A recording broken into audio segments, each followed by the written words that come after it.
अली साहब बात कीजिए।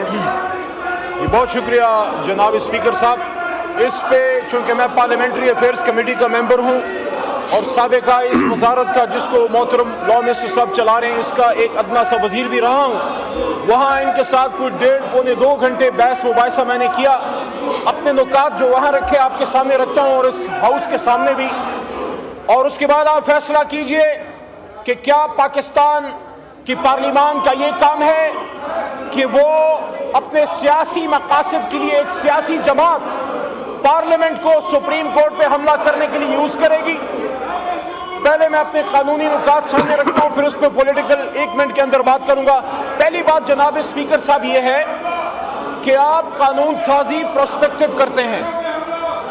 आज अगर हम कोई अमल करें और कानून में वो जुर्म नहीं है, उसको आप आने वाले कल में कानून साजी करके हमें गुजरे कल के किसी अमल के लिए जेल में नहीं डाल सकते। आज अगर मुझे कोई राइट मिल रहा है, मुझे कोई जायदाद में हिस्सा मिल रहा है, कानून के मुताबिक आज मेरा राइट है, तो कल कानून साजी करके आप मुझे उससे महरूम नहीं कर सकते। इसलिए आज जब मेरी जमात को एक राइट मिल रहा है सुप्रीम कोर्ट के फैसले के बाद कि पाकिस्तान तहरीक इंसाफ को खवातीन की रिजर्व सीटें मिले और माइनॉरिटीज की सीटें मिले और 41 मेंबरान असेंबली को जनाब स्पीकर हक इख्तियार दिया गया, हक इंतखाब दिया गया कि आप जिस भी जमात के पास जाना चाहते हैं, शामिल होना चाहते हैं, आप शामिल होइए। ये राइट हमें सुप्रीम कोर्ट के फैसले के बाद मिल गया। आप कैसे सुप्रीम कोर्ट के फैसले के बाद आप कानून साजी करके हमें सुप्रीम कोर्ट के उस हक से जो हमें फैसले के बाद मिला, मेजॉरिटी डिसीजन के बाद, आप हमें महरूम कर सकते हैं। दूसरा उसमें जनाब स्पीकर साहब नुक्ता यह है कि इलेक्शन कमीशन की तरफ से यह बात रखी गई कि 39 मेंबरान असेंबली को हमारे इस ऐवान के पाकिस्तान तहरीक इंसाफ के मेंबर गर्दाना गया। सुप्रीम कोर्ट में जब यह फैसला आ रहा था मोहतरम स्पीकर साहब, तो उसमें मोहतरम जज साहिबान ने यह कहा कि पाकिस्तान तहरीक इंसाफ सियासी जमात थी और सियासी जमात है।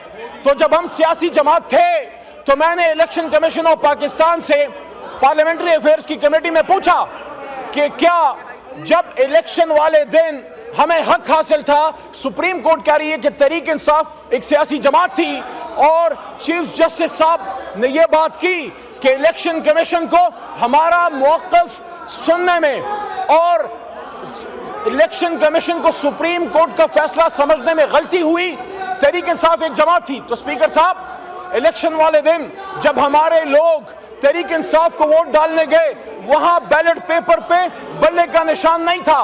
तो मैंने इलेक्शन से पूछा, इलेक्शन कमीशन से, कि क्या ये डिसऑनेस्टी नहीं है। और दूसरी बात यह है कि जब आप कहते हैं कि बैरिस्टर गौहर साहब या उमर अयूब साहब ये पाकिस्तान तहरीक इंसाफ के आइन के मुताबिक इलेक्शन ना होने की वजह से अहल नहीं है कि इन 41 मेंबरान को पार्टी में एक्सेप्ट करें, तो उन 39 को आपने कैसे एक्सेप्ट किया? क्या उन 39 के लिए तहरीक इंसाफ हलाल है और इन 41 के लिए हराम है? फिर इलेक्शन कमीशन से पूछा कि क्या आप इस फैसले के जो रेट्रोस्पेक्टिव इफेक्ट्स हैं, क्या आप उसको एक्सेप्ट करते हैं? मजे की बात सुनिए, इलेक्शन कमीशन ने हुकूमत के रेट्रोस्पेक्टिव इफेक्ट के हक में बात नहीं की। इसलिए जनाब स्पीकर साहब, हम एहतजाज कर रहे हैं, हमारे मेंबरान एहतजाज कर रहे हैं, हम इस बिल को रिजेक्ट करते हैं। ये सुप्रीम कोर्ट के ऊपर पार्लियामेंट की तरफ से हुकूमत हमला करवा रही है। आप कानून साजी बेशक कीजिए, लेकिन कानून साजी पाकिस्तान के मफाद में होनी चाहिए।